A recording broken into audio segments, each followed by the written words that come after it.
At the ends of the earth, there was a boy who used magic to create a building. Although he thought the building he created was small, but according to local residents, it was already a rather large structure for a rural area.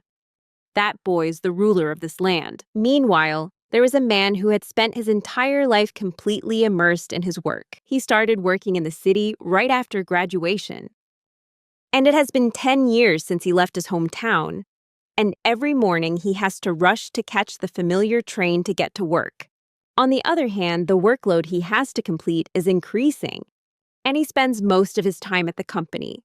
Although he still has some free time, it's only during the weekend hours that he reads novels. Unconsciously, this man lived a life without motivation, repeating the same routine day after day, simply lying down with his eyes closed. He hoped for a peaceful life, a safe home. Suddenly, a blinding flash of light appeared. This caused him to wake up in a completely different space from his familiar room. Before long, he realized his body had shrunk.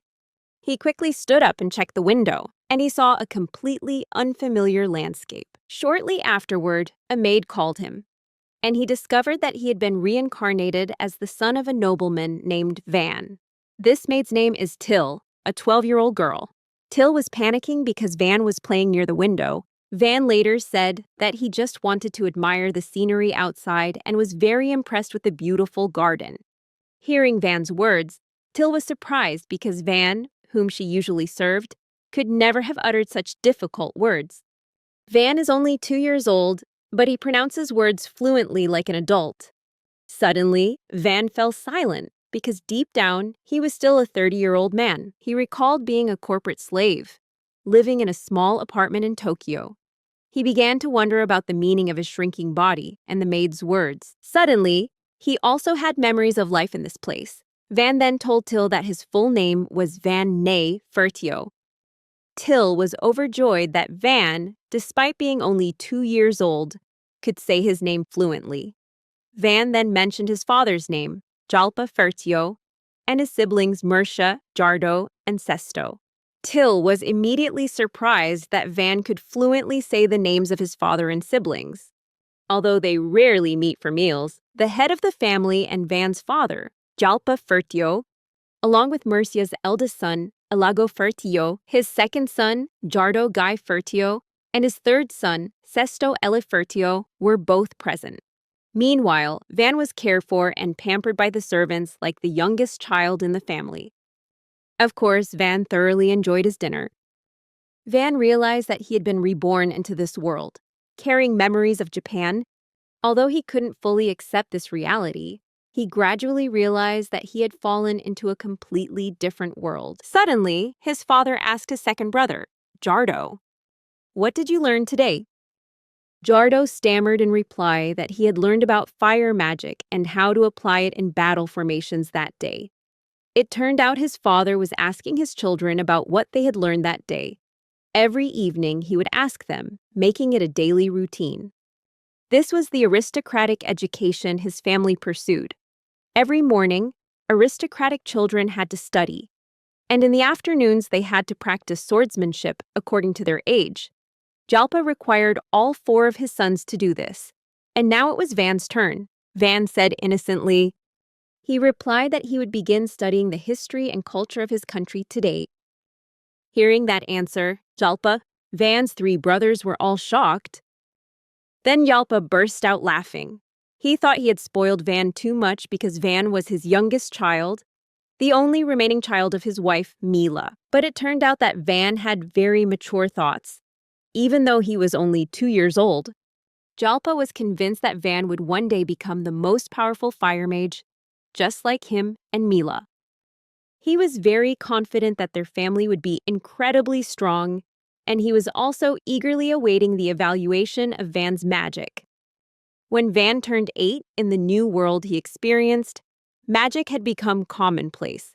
The most important thing was each individual's compatibility with magic, and every noble family placed great emphasis on this.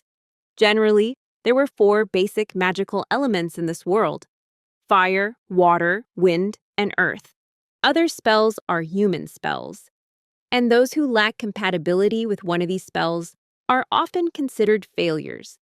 Jalpa and Van's three brothers all possess compatibility with magical elements. According to Van, all magic is useful, depending on how it's used. The Ferdio family is a noble family with significant influence in the kingdom's military. Furthermore, the Ferdio family is renowned for their powerful fire magic. The world Van lives in has a civilization very similar to the Middle Ages. Moreover, in this world, not many people rely on gunpowder weapons, as magic is easy to use. Basically, the weapons in this world are swords, spears, and bows and arrows, and the most important element of all those weapons is magic. The world Van lives in has 3 continents and countless islands, and Van currently resides on the western continent of Grant, specifically in the kingdom of Scuderia. Over the past 300 years, the kingdom of Scuderia has gradually expanded its territory, and to this day, the king continues to deploy his army to conquer smaller nations and acquire new lands. Van was sitting in a chair in his classroom. Then Van mentioned the only port accessible by ship, explaining that if the monsters attacked while the ship was leaving the dock, the only way to get through would be via the route already taken. Till was surprised to hear Van's opinion. He was very interested because there were many different kinds of monsters in this world. Till then explained that species is a term used to refer to different kinds of living beings. Species such as elves, dwarves, and orcs often have civilizations and cultures similar to humans. At that moment, one of the maids reminded Van that it was time for lunch. However, Van said that he didn't feel tired because he still had so many things to be curious about. Van was more interested in the servants, who continued to watch over and care for him. This came as a great surprise to Van's servants. It was the first time they had ever been treated with such care by a nobleman. And Van began asking his servants many questions. This piqued Espada's interest in Van. Espada then approached Van with a pile of books, saying that this was the perfect time for Van to learn to read and become familiar with numbers. Van was surprised because Espada was a talented servant who had devotedly served the family for many years. And it seemed this was the first time Espada had spoken to Van with such a serious look in his eyes. Espada said he only wanted to see how much Van could learn. Van felt a little intimidated by Espada's gaze and replied that he was still somewhat clumsy with writing. Then Espada began to test Van on mathematics, challenge him with simple addition and subtraction. Van calmly answered Espada's questions. Espada was quite satisfied and decided to teach Van twice a week. After that, Van began rigorous training sessions with Espada. It was an extremely difficult training program for a 2-year-old child because there was so much to learn. Espada always taught Van without ever smiling. As a result, within just a few weeks, Van had become proficient in reading and writing. And he also learned many other things. After 2 years of diligent studying, Van is now 4 years old. Currently, Van is outdoors, holding a wooden stick and practicing with the servants. Although Van appears to be playing, he is actually practicing swordsmanship with his servants. The servants happily used wooden branches as swords to spar with Van, praising him a little along the way. Van was delighted, as he found the activity incredibly enjoyable. Now it was Till's turn, the older man, to practice swordsmanship with Van. For a moment, Till, with her confidence, easily defeated Van. Till smiled triumphantly at his victory. This angered Van, who chased after Till, who just ran around laughing and joking. However, Till's actions made the other servants feel guilty towards Van. The servants then reprimanded Till and demanded that Van punish her. But Van felt it was unnecessary, as he knew it was just a joke. However, the other servants insisted that such rough treatment of a noble woman was unacceptable. Van frowned at Till and said that was her punishment. Till immediately apologized to Van, and Selv, who was also training with the servants, felt relieved. This lasted only half a year. Now, 5 years old, Van has begun seriously studying swordsmanship. He occasionally spars with older children from the Knights Academy. Before his reincarnation, Van loved learning martial arts like judo and karate. Even though he was only allowed to use a wooden sword and the rules were quite simple, Van still found the training very enjoyable. He easily applied his knowledge of judo and karate to sword training, anticipating his opponent's movements and waiting for the opportune moment to launch an attack. That's a basic karate technique, so it can be applied to swordsmanship. Currently, Van's opponent is a 10-year-old child, meaning he's bigger and stronger than him. Furthermore, the weapon the opponent wielded created a significant gap between them. However, since the opponent was just a child, his movements were very monotonous. Van possessed an advantage in reflexes and agility. He easily dodged and defeated his opponents, much to the amazement of the Knights Academy cadets. Furthermore, Van's excellent treatment of his subordinates earned him a great deal of respect, despite his young age. Shortly afterward, a large man approached Van. He was the vice headmaster of the Knights Academy, and he wanted to ask Van a few things, especially to see his hands. Confused, Van just remained silent and complied. Dono noticed that Van's hands had no scratches. In fact, they were very smooth. Van immediately withdrew his hand and said that he would practice harder when he grew up. Dono curiously asked if Van had ever undergone any special training before. Because he saw no signs that Van had practiced beforehand, Van replied that he only practiced as usual every day, and also said that he really enjoyed swordsmanship. Dono later stated that Espada had instructed him to triple Van's training volume compared to normal. Van was surprised to hear that. He thought such training was unnecessary. Van felt dizzy because Espada always made him train excessively from morning till night. Meanwhile, Dono was very excited about this training plan.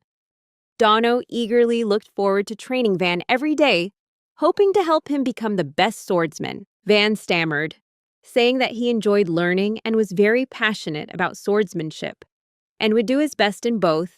Dono understood and asked permission to become Van's private swordsmanship instructor. Unable to refuse any longer, Van reluctantly agreed. From then on, Van received private swordsmanship lessons from Dono. Dono trained Van very strictly, not even allowing him much rest. Even if Van takes a short break, Dono kept urging him to fight, not allowing him to sit down during breaks. This made Van feel a little uncomfortable with Dono. From afar, the other knights cheered on Van and his trainer. In addition, the servants who were very fond of Van also gave him extra motivation. Van realized that despite the difficulties, he still felt very excited about training. Van's life after his reincarnation was truly interesting. In her previous life, Van never experienced contentment and always lived a life devoid of joy. Therefore, Van resolved to live this life to the fullest. 3 years later, Van's promising life came to a sudden and abrupt end. 2 years have passed, and Van is now 8 years old. Van was sitting in his private carriage in the center of the market, completely overwhelmed by the bustling atmosphere.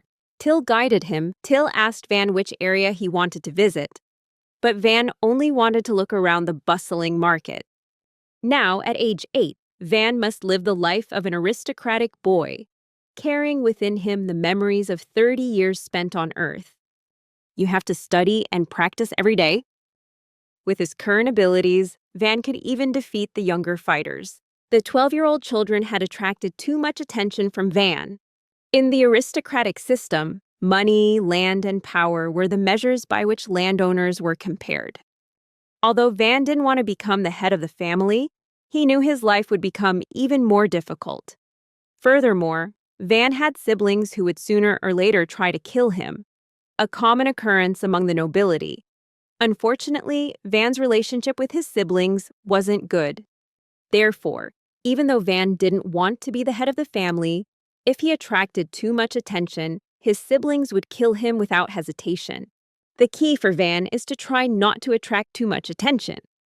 Before long, a horse-drawn carriage stopped in the middle of the market. Van immediately got out of the car. Van decided to just be a normal child, someone who liked to play, and the first step was going shopping. Accompanied by his servants and personal guards, Van began strolling around the market. Finally, he arrived in the middle of the market. The place left him utterly amazed because the Maria shopping center was incredibly vast. Suddenly, shouts echoed from afar, loud enough to attract Van's attention. A man is dragging a child who is wearing dirty clothes. Feeling like he was being watched, the man immediately yelled at Van, causing the soldiers to draw their swords. While trying to reassure the guards, Van asked why the child was chained up. The man yelled at Van roughly, saying it was his business because the child was his. The man intended to sell the child into slavery to pay off his debts. Confused, Van continued to ask questions, and the man explained about the slave system in their country. Slavery was divided into two types: debt slavery and criminal slavery. In reality, poor families had to sell their children, whom they could no longer afford to raise, into slavery to earn money to survive. The children, sold due to debt, become slaves because of it. The group then realizes the harsh reality of this world. In a place where slavery is still commonplace and familiar, people have become all too accustomed to it. Suddenly, from a distance, a woman who was polishing a tire approached and greeted Van. Van was surprised that this mysterious woman recognized him. It turned out that Van was quite popular in the market, known as the magic child for his enthusiasm. This mysterious woman's name is Rosalie. She intended to give Van and the guards a tour of the market. The rude man, upon hearing all this, suddenly trembled. He realized he had just scolded the child of a powerful woman. The man suddenly became naive and asked Rosalie about the price of the child he intended to sell. Rosalie thought for a moment, then asked the child what kind of magic it possessed. The man replied that the child had the magic to steal. Rosalie then said that the child's price, if enslaved, would only be 3 silver coins. Hearing this, the man angrily shouted. Because he had previously been told that the child's price was 5 large silver coins, he immediately demanded that Rosalie raise the price. However, Rosalie calmly replied that in any shop, the selling price was usually only half its actual value, so 3 silver coins would suffice. If the sled were Rosalie's daughter, she might consider raising the price. But since the child was a boy and very young, its usefulness was not yet clear. After hearing Rosalie's explanation, the enraged man began kicking the child he intended to enslave. The man was very angry because the child was supposed to bring him some money. Seeing the tense situation, Rosalie tried to stop him, but the man paid no attention to what she said. In his despair, he dragged the child toward another slave shop. Suddenly, Van announced that he will buy the child for 5 large silver coins. Then he took a deep breath, feeling that his decision was the right one. Because the child would be killed if left as it was, the man then asked Van if he had enough money. Van quickly produced some silver for the transaction. Rosalie offered to act as their intermediary. After receiving the money, the man quickly left. Van helped the child stand up and introduce himself. The child's name is Kamshin. Van then told Kamshin that he could go wherever he wanted. Till asked about Van's decision. Van replied that he only wanted to save Kamshin.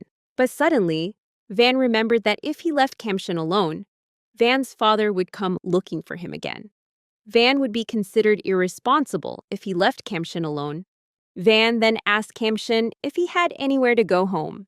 Kamshin remained silent, so Van offered Kamshin the position of his personal bodyguard at his house. The guards accompanying Van seemed to disagree with this decision, believing it to be very dangerous given that Kamshin's origins were still unclear. Therefore, Van's personal guards suggested taking Kamshin away to be branded a slave. Ben then asked Kamshin if he agreed, and Kamshin didn't seem to object at all. Once they both agreed, Van took Kamshin shopping for suitable clothes. However, Rosalie immediately stopped them, demanding that the slave contract be fulfilled first.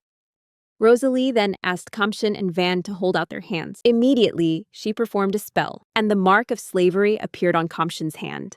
Rosalie explained that this mark would not disappear as long as the contract remained in effect. Then, Rosalie immediately led Van and the group away, and they quickly went to a clothing store to buy clothes for Kamshin. Kamshin remained silent. Although Kamshin's face couldn't hide his happiness, With Rosalie's help, Van quickly selected the necessary clothes for Kamshin. In Van's mind, he didn't understand what was happening. Since it was his first day outside the castle, Van bought a slave. But perhaps that's not important right now. Back at the castle, Kamshin, who had become Van's personal bodyguard, called him into his room. Kamshin said that Deputy Commander Dono was looking for Van. Van didn't want to be disturbed, so he bribed Kamshin with a piece of cake so that he wouldn't tell Dono where he was.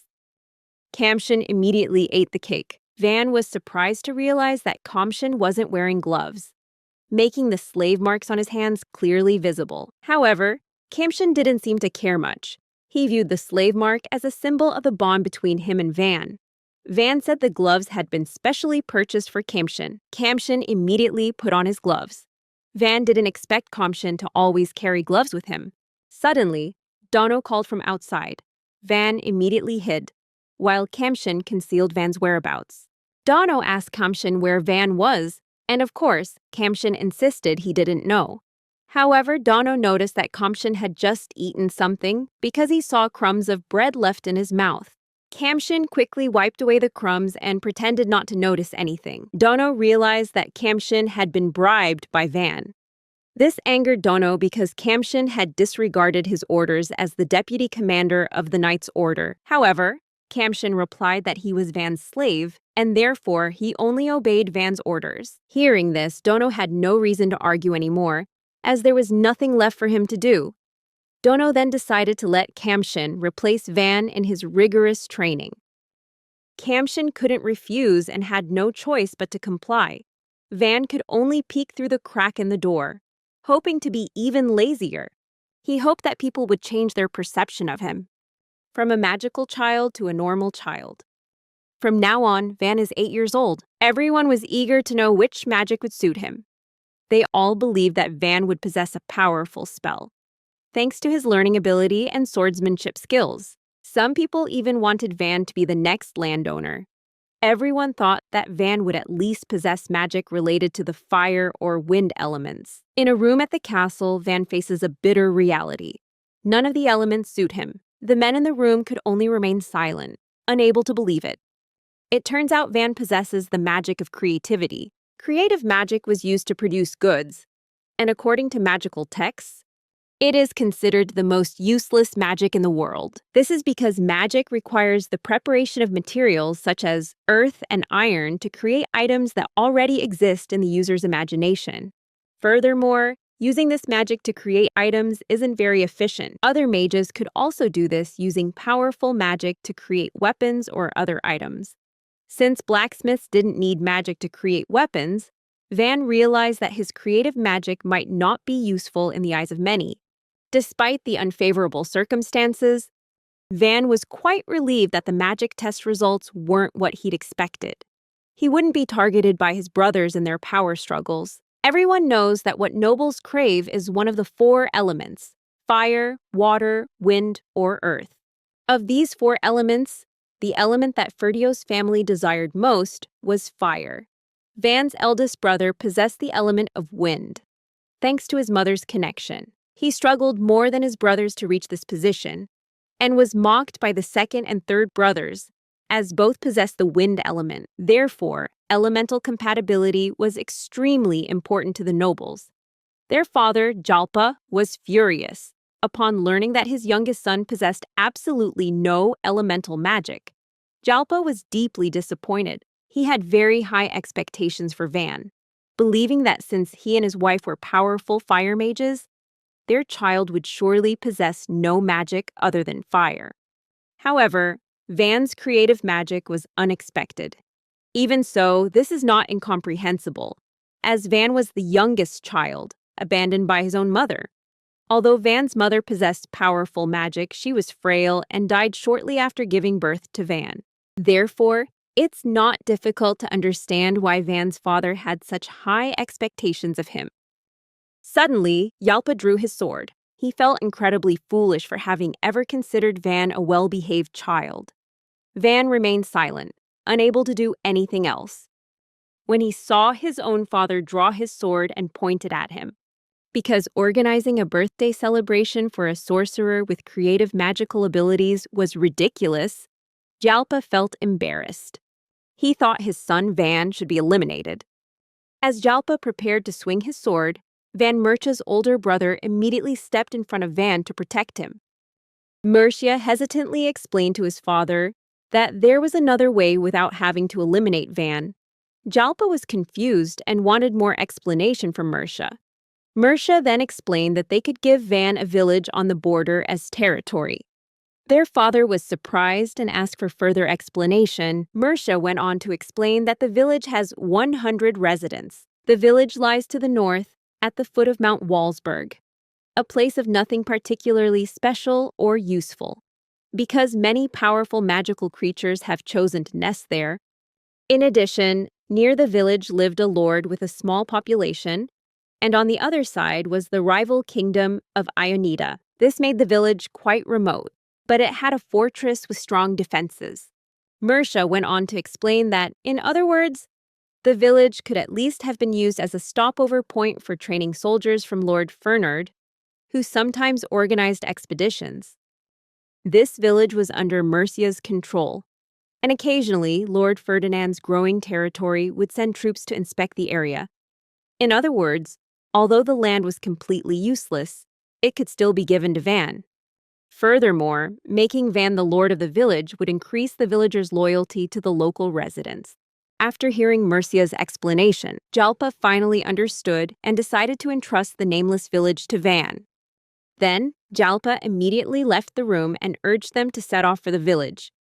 Meanwhile, Van's other siblings smiled, pleased with the results of their recent magic tests. After everyone had left the room, Murcia immediately bowed her head and apologized to Van. Actually, Murcia simply didn't want the terrible things she experienced as a child to happen to Van, so she felt that keeping him away was the right thing to do. However, Van felt that his sister didn't need to apologize to him, because to Van, his sister had helped him a great deal. Without Murcia, he might have been killed or worse, enslaved. Van later said that although the path he had to take was fraught with despair, he would seize this opportunity to the fullest. Murcia was very impressed when she heard this and thought that Van was indeed a child prodigy. She was very touched that Van had such a sensitive heart, like an adult. Murcia also shared that she had been quietly following Van's development all this time, and she felt he had been through a lot of bad things. Marcus's family also abandoned him.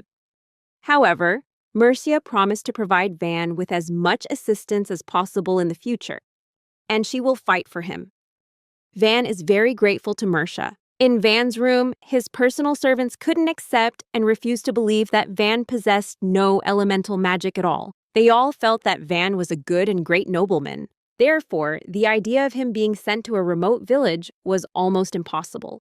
However, Van was actually looking forward to this trip, because for him, it was an opportunity to escape the hardships of aristocratic life, the beginning of freedom.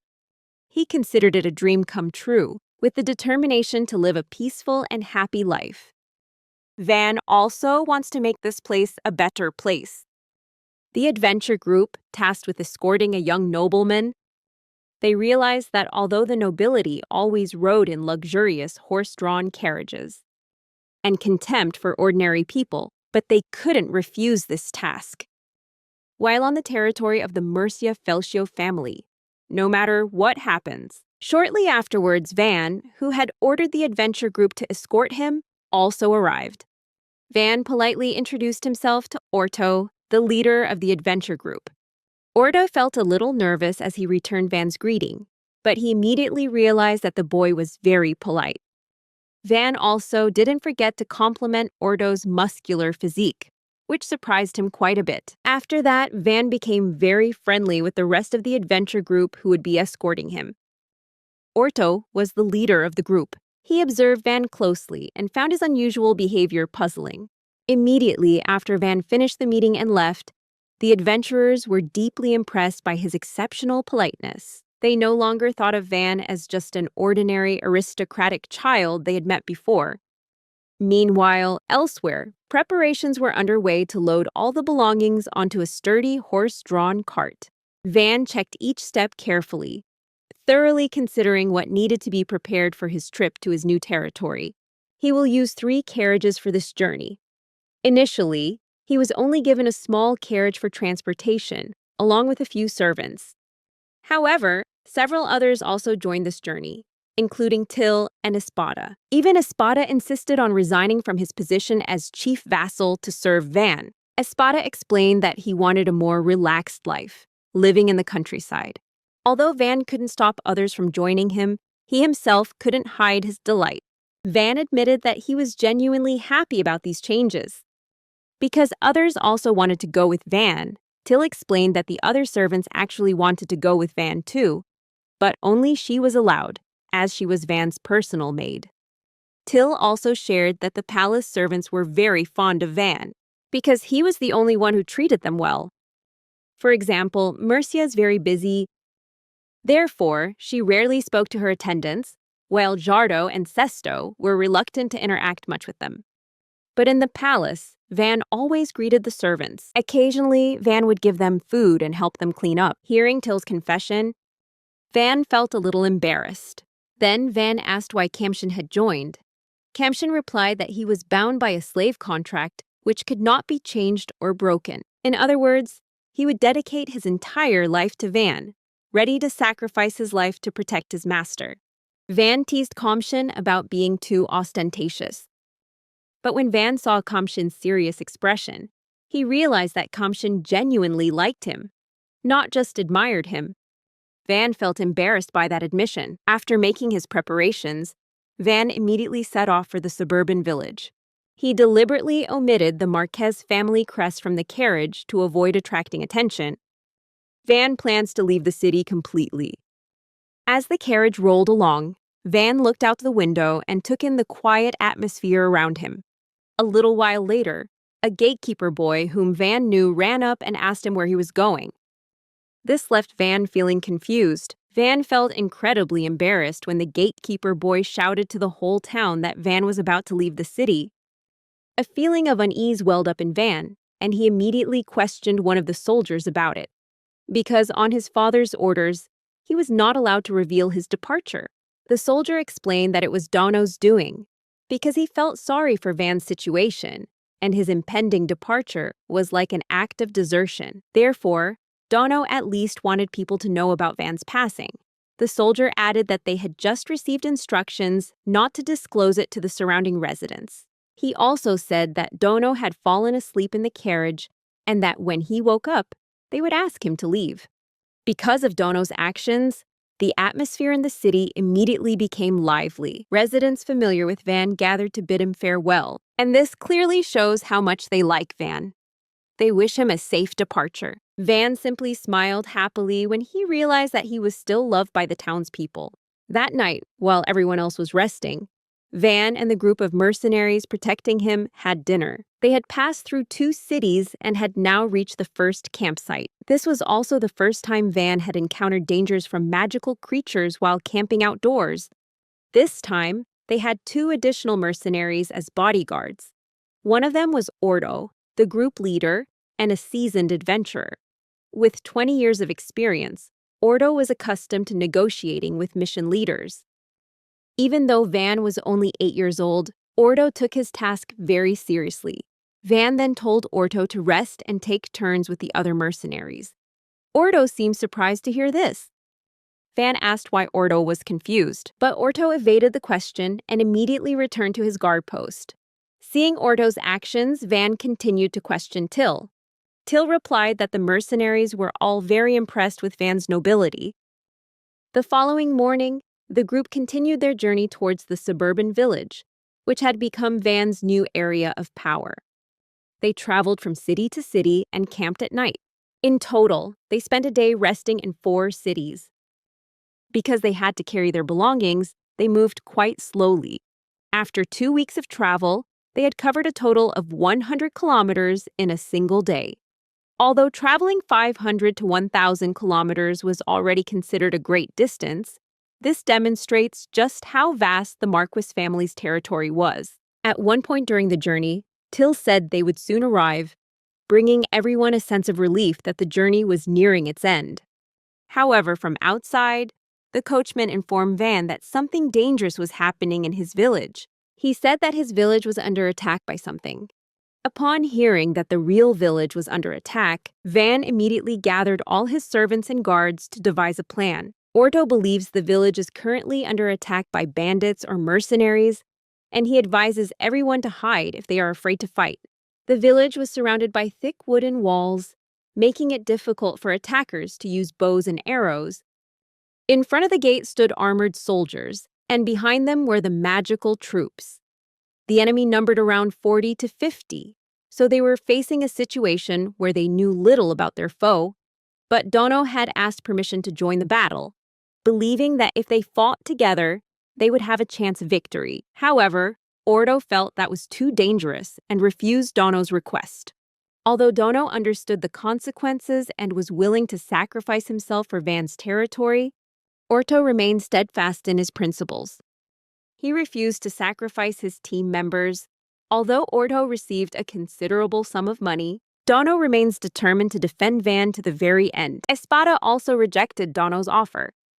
Espada believed he could fight 30 people alone, including the magical army, and had a 50-50 chance of winning.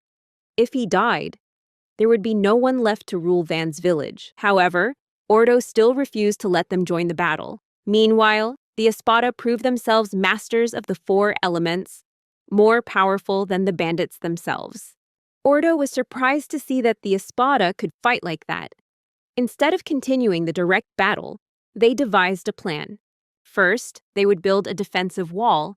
Then the expedition team would attack from behind the wall. When the enemy's attention was diverted, Dono and the rest would attack from the flank. Their chances of winning would be higher if they consistently launched surprise attacks. Their sole objective was to distract their opponent. Van then asked if Espada was willing to defend from behind and fight the bandits. Espada replied that he would act as bait, continue the attack from behind the wall, and protect Dono and the others. Upon hearing this, Van disagreed, saying it was too risky. Espada could die. However, Espada accepted the consequences of this decision. Upon hearing this, Van offered to be the bait. Everyone was immediately surprised by Van's words. Till immediately shouted and protested. Her eyes welled up with tears. She didn't want this to happen because she'd rather fight the enemy herself. Meanwhile, the Espada also wanted to stop the enemy. But Van quickly interrupted Espada, saying that he was the one in command here. Van immediately ordered the remaining men, instructing Orto and the others to escort him to the village without engaging in combat to save it. As a nobleman, Van told Espada that, despite having withdrawn from his noble family, he still carried a sense of responsibility and gratitude towards the family that had contributed so much to him. Van could not allow himself to die here. Meanwhile, Dono and the knights, who were royal knights, had to serve his father, not Van.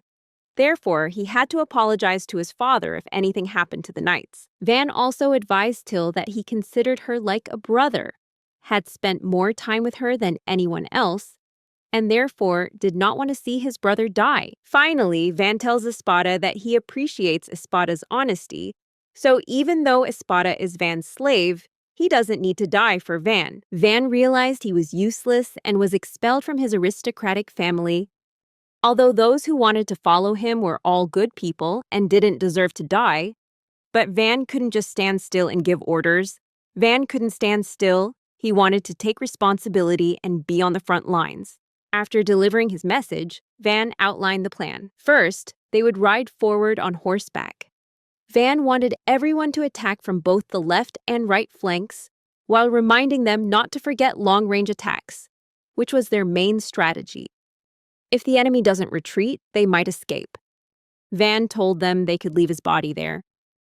As long as his noble identity is not revealed, there is nothing to worry about. After hearing Van's explanation, Ordo acted immediately. He said this time he would risk his life, because Ordo didn't want a young child to have to sacrifice their life just to take responsibility. One of Orto's members, Puriel, told Van that he had once been deceived by the nobles and found them to be all talk and no action. However, Van was different, because he not only remembered each person's name, but was also willing to sacrifice his life for them. Dono and the other members realized this. and they were all ready to jump into the fight for Van. The knights who served the Ferrer family, they viewed protecting Van as protecting the future of their own family. Espada, after listening to everyone, approached Van and reminded him that after the war, Van must always remember the responsibilities and duties of a nobleman. Finally, Espada ordered everyone to rest in preparation for the upcoming confrontation. Within the next 3 days, the battle will be over, as the Espada are deemed vigilant enough to lead.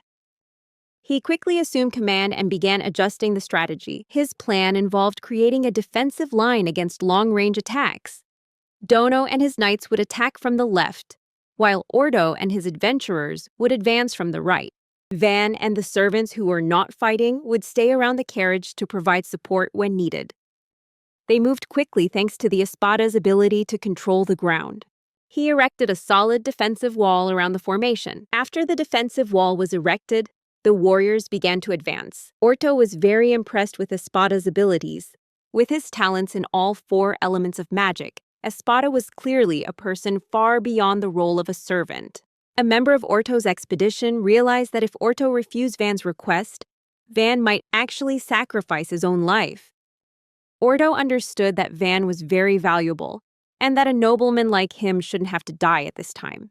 He hoped that Van could become king in the future. After 2 weeks of companionship, Orto's view of nobility had changed. He never expected to find a nobleman like Van. He was a man who would not hesitate to sacrifice himself for the benefit of others. Although he didn't fully understand Van, Orto was very impressed by his willingness and courage, his readiness to sacrifice his life for others to fulfill his responsibilities. As soon as everyone had finished preparing the plan, Van was hugged tightly by Espada, and both of them cried with emotion. They were very grateful and did not want to continue being used as bait. Van realized they were like family. He quickly reassured them and said that if there was anything they could do right now, they should act immediately. Then, Van instructed both of them to help immediately if the situation worsened, and so the war will begin. Before long, the bandits began attacking the village with apparent nonchalance, inflicting heavy damage on the surrounding settlement. The attack on the small village was nearing its end, as the villagers fought to defend their territory. Then arrows from Van's group suddenly rained down. The robbers began to panic and try to escape, but they were met with a wall blocking their way. While they were in disarray, the robbers were attacked from 2 sides by Dono and Ordo's forces. Dono, the seasoned knight, effortlessly wielded his massive sword, demonstrating his strength. He was the deputy commander of the 1st Clan Cavalry Unit. The robbers scattered in all directions, but it was all in vain as Orto and his team caught up with them. As Orto and his allies began their attack, a bandit unexpectedly escaped and ran toward the wall. Orto immediately shouted for the robber to be apprehended because he needed to be stopped immediately to protect the attacking team from a distance, because they couldn't see the approaching enemy due to the wall blocking their view. With no time to spare, Orto ordered the ranged assault team to continue their preparations. As a robber was approaching from behind the wall, Puriel, who was on guard duty, didn't have time to dodge. Those behind the wall were completely unaware of the enemy's arrival. As the robber prepared to swing his axe, Van and Kamshin immediately rushed to help. Van quickly attracted the attention of the large robber, leaving Puriel bewildered as he was no match for Van. However, surprisingly, thanks to the flexible collaboration between Van and Kamshin, they both defeated the robber. Puriel was astonished, as it was rare to see a child move so nimbly. Van immediately ordered the men behind the wall to stand guard. To prepare for a counterattack from the enemy, the rescue of the village was successful, although a few robbers managed to escape. But the attacking group was defeated without anyone being injured. They had dealt with the bandits who had attacked the village. The mercenaries quickly tied up the bandits to hand them over to the royal army and receive their reward. After receiving half of the requested amount, they would carefully fulfill Van's request. However, Ordo still wanted to stay in the village for a while. Meanwhile, some members of his mercenary group wanted to return immediately because they had work in another area. Orto understood and agreed to let some of them leave immediately. Some will stay with Orto to settle down in the village, while others will venture into the surrounding forests and mountains to hunt monsters temporarily. At this point, Puriel told Orto that she felt Van was no ordinary nobleman. Orto agreed with Puriel's assessment, and this only made him want to stay in the village even more. He was curious about what Van would become in the future. Orto felt that possessing such sharp thinking was something not everyone had, even for an educated nobleman like himself. When Orto first met Van, he seemed like just an ordinary nobleman, but as soon as Van began to speak, that image vanished. Van was polite and steadfast, yet often appeared cheerful and friendly. Despite being a nobleman, Orto did not sense any arrogance or contempt in Van's eyes. The mercenary group members agreed with Orto's observation. They then discussed what Van had said earlier, that his magic wasn't suited for combat. Van remained determined to sacrifice himself to protect everyone, even though he knew he couldn't fight as a true warrior. Len Peru, one of the companions, recalled that Van had helped him when he was in trouble and felt the need to repay him. Another mercenary remarked that Van's movements were not at all childlike, but rather exuded the ferocity of a seasoned warrior. Orto, who had witnessed it all, admitted that Van surpassed every nobleman he had ever known. And he hoped that one day he would see Van become a lord, leading a land of his own. Then Orto asked his teammates if they wanted to stay and help Van, and they all decided to stay and support Van. Meanwhile, Till was worried and reproached Van for acting first, asking him to let Chamson handle it instead. Despite being exhausted, Van reluctantly followed Till's advice, accepting his own sacrifice, while Van was comforting Till, who was still sobbing. Suddenly, Puriel stepped into their conversation with a hint of teasing. She said that even though Van was very young, he had already made women cry. Van, with an innocent expression, replied that he was simply being honest with Till, because Till was very important to him. This remark made Till, who was crying, suddenly feel ashamed. Puriel then said seriously that he felt Van was like an elf because elves never seem to age. Van smiled in response, saying that was impossible, since he had been taken care of by Till since he was a child, so Van was definitely a normal person. Puriel went on to ask where Van had learned to use a sword. Van replied that he had learned directly from Dono, a powerful knight of the kingdom. Puriel comforted Van, assuring him that he had learned wisdom and knowledge from the espada, which Van happily agreed with, and added that he was still influenced by Till. Puriel, moved by Van's actions, she bowed her head in gratitude to Van, and she swore she would never forget what Van had done. With a friendly smile, Van said it wasn't a big deal. That smile was something Puriel couldn't help but admire, and she admired Van. Meanwhile, Espada announced that he had gathered the villagers around the gate. Van then prepared for his first meeting with the villagers. When the situation stabilizes, the residents finally gathered in large numbers in front of the village gate. Van stood up and introduced himself as the new owner, the one who would lead and govern this land. Village Chief Rhonda, with a grateful expression, thanked Van for his timely assistance to the village during its time of need. He quickly summarized the situation, explaining that the village had never been guarded by knights until now.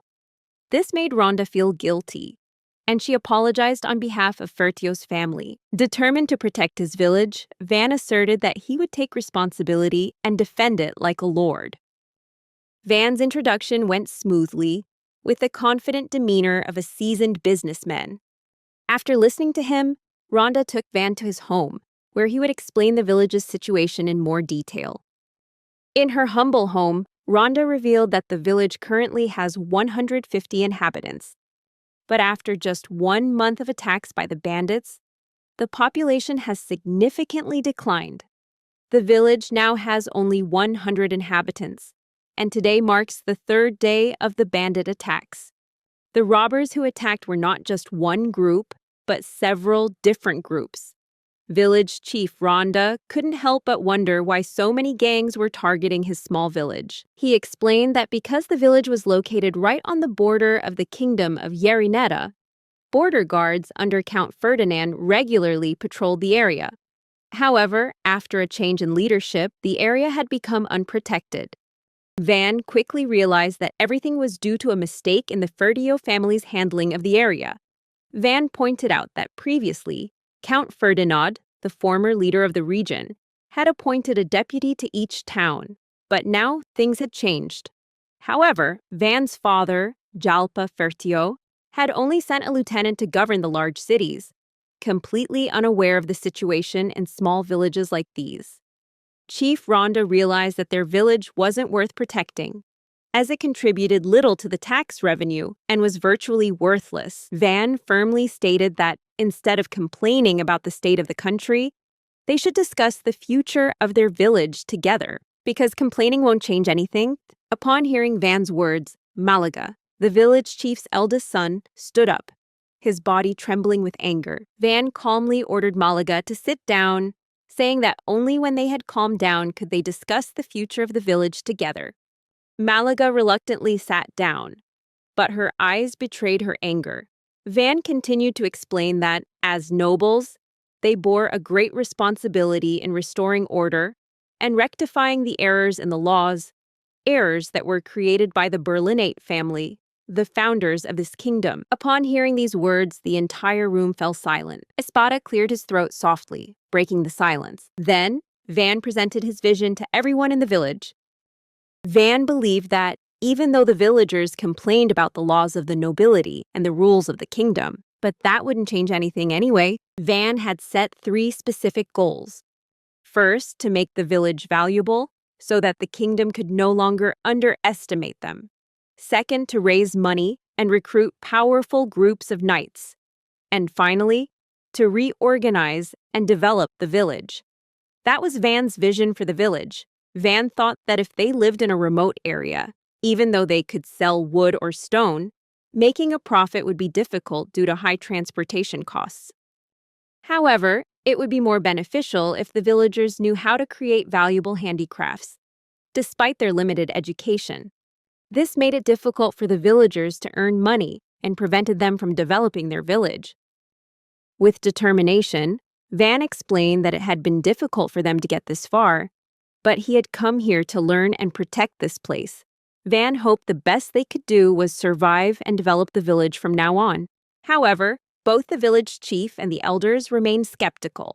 At this point, Espada interrupted the conversation. He introduced himself as the head of the Ferschio family service. He said that Van was an extraordinary child, appointed lord of the place at the tender age of 8. Moreover, his talent had been known since childhood. Espada also introduced Dono, the deputy commander of the Ferschio family cavalry. The village chief was deeply moved, for finally an important figure from a noble family had appeared. At first, Malaga was skeptical, but as he listened to Van's explanation, he gradually became enthusiastic and full of confidence that the village would be saved. Malaga thought Van was a nobleman possessing 4-element magic, but Van denied it, pointing out that he only had creative magic, which couldn't be relied upon in combat.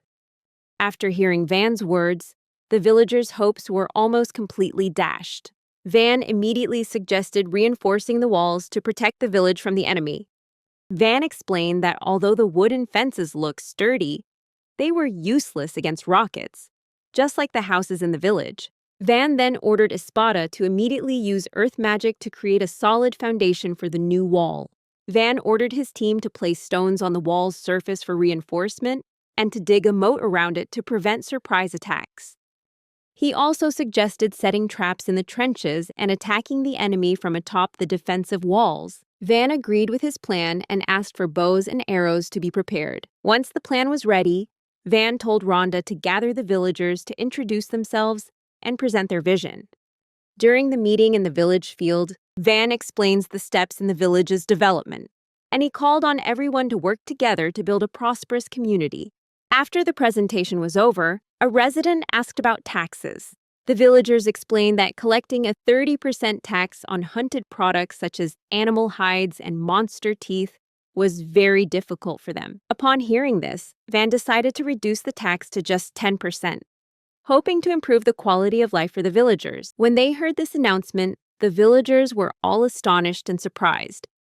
Van thought that if they couldn't pay the taxes, they would be forced to sell their children. Then, another villager suggested that Van bring a group of knights to deal with the bandits. However, Van explained that this would be difficult to do as it would take 2 weeks for them to arrive, plus another week of preparation, totaling 2 to 3 weeks before knights could come to help. Furthermore, they would only be staying temporarily and couldn't provide long-term support. Because of the great distance, there could be delays, or the knights might not even arrive. This is why the village was often neglected. Hearing this, the villagers began to feel frustrated. Van went on to explain that they might feel upset, but the kingdom currently lacked enough knights or budget to support so many areas. Besides, the knights sent here were very likely to perish, leaving only a few behind. Although they could assemble an army, it would require at least 200 men. Furthermore, Van stated that they needed money to purchase food, horses, armor, and other equipment. Hiring adventure groups would be prohibitively expensive. Van then instructed Espada to use his powerful earth magic to create an earthen wall inside the village fence. With confidence, Espada created a massive stone wall right inside the wooden fence. Van explained that the cooperation of the villagers was more important than anything else, including the knights. If they live and thrive together here, the village will flourish much more than it did before. That evening, since Van's house was unavailable, his followers decided to camp in their vehicles and use camping equipment. Village Chief Rhonda tried to invite Van to his home to rest, but Van couldn't possibly refuse the elders' sincere invitation. Sitting around the warm campfire, Van reflected that so far, he hadn't really gotten the hang of his creation magic, but Van vowed not to give up. Van didn't need to rely on what a 4-element mage could do. He was determined to accomplish everything himself. Although most villagers remained skeptical, what he needed to do now was win their trust in order to improve everyone's lives. The first thing Van thought of was how to deal with the bandits. He believed that with his magical powers of creation, he could protect the village and make it a safe place. A place where people can live comfortably and happily, sitting around a warm campfire. Van said that they should not only defend, but also be able to attack without being attacked first. Rhonda, sitting beside him, agreed with his words. Van explained that attacks often came from above, with fire magic aimed at the walls.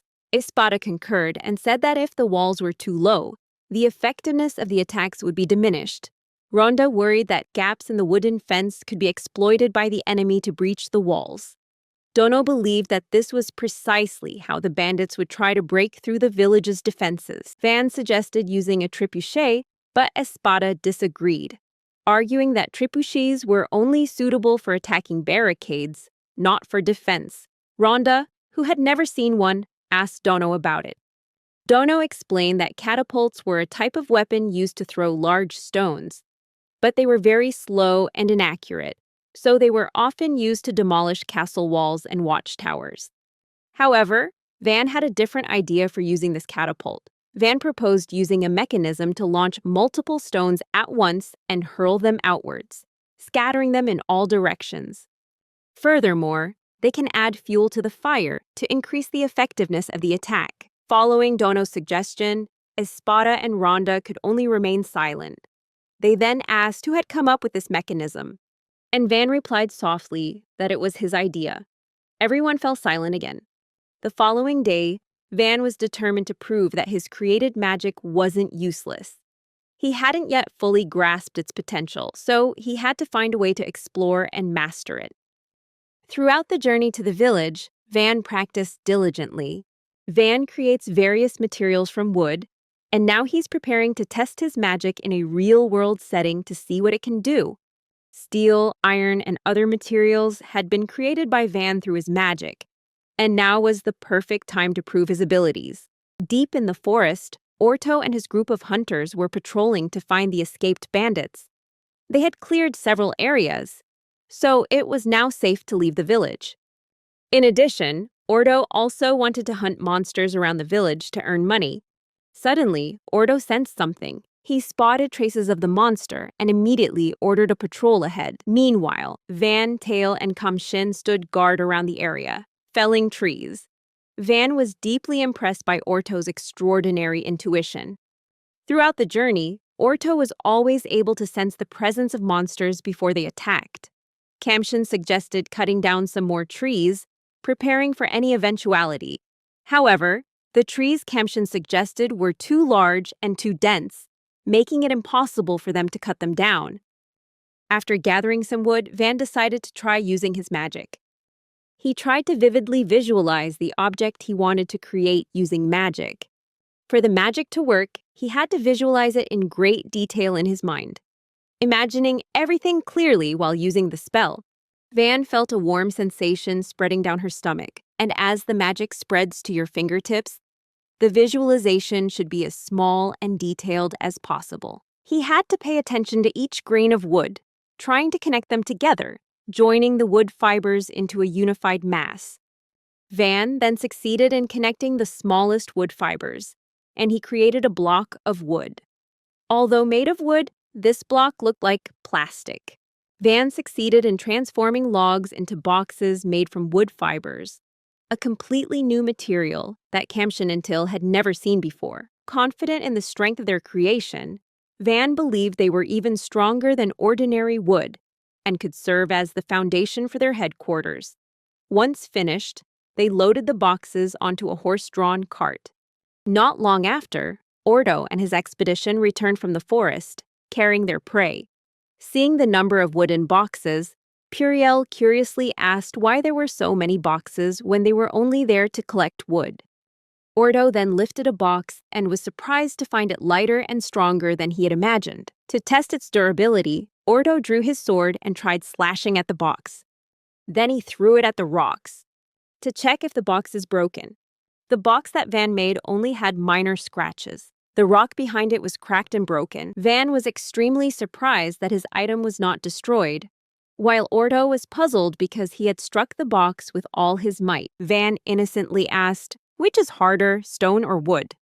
And Van smiled, proud that they had at least succeeded in creating a tough material. As the group sat in the carriage, Van continued to use magic to create other items, as if his magical energy had not yet run out.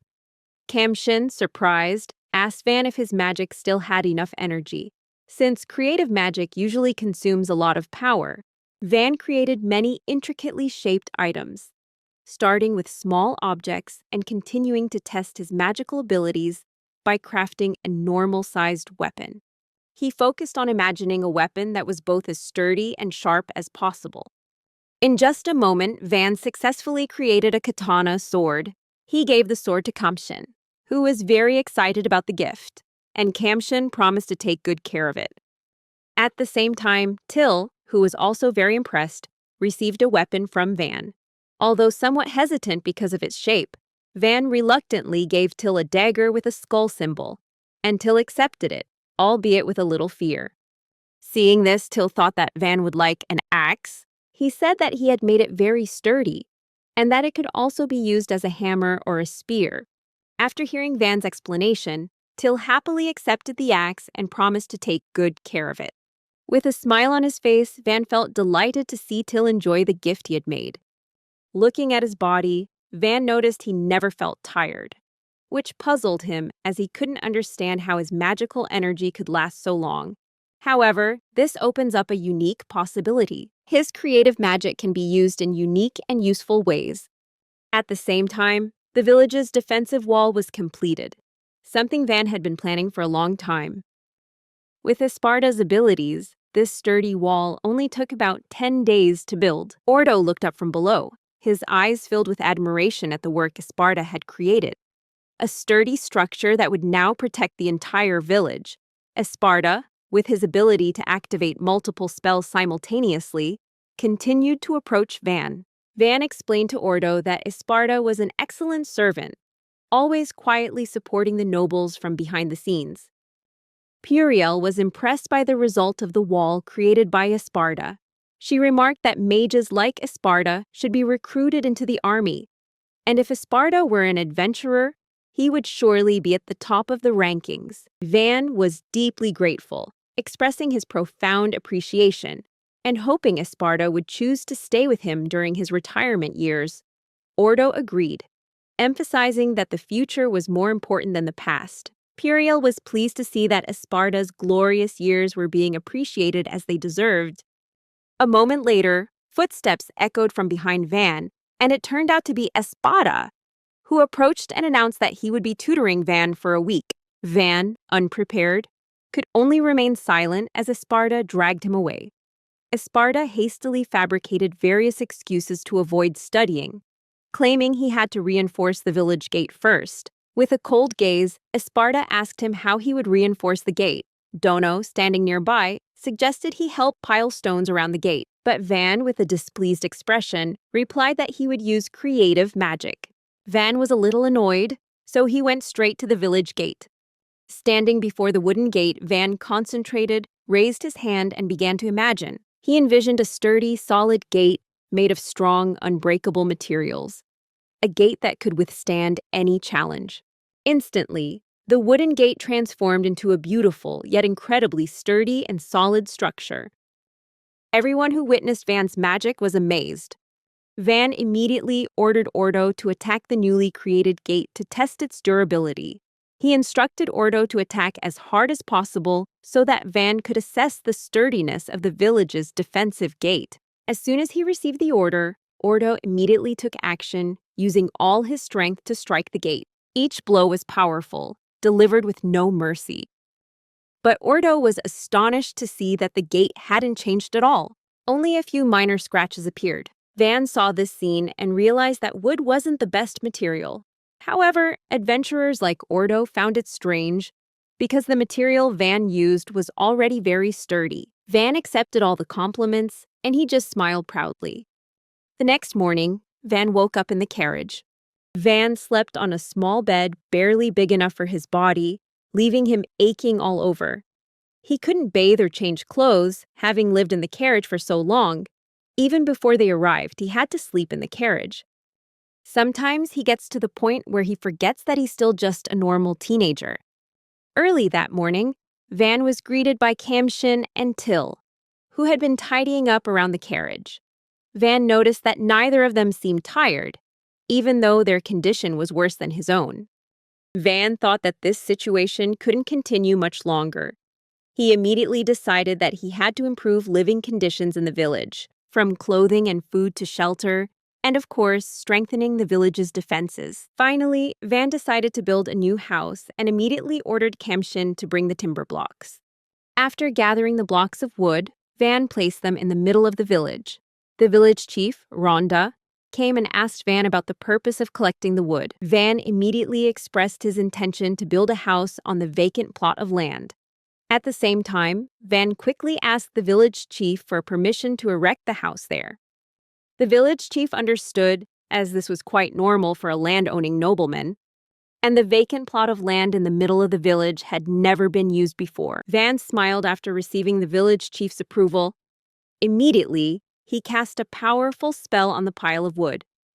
He thought that one day he would organize festivals and carnivals. Van focused and envisioned the house he wanted to build for himself and his followers.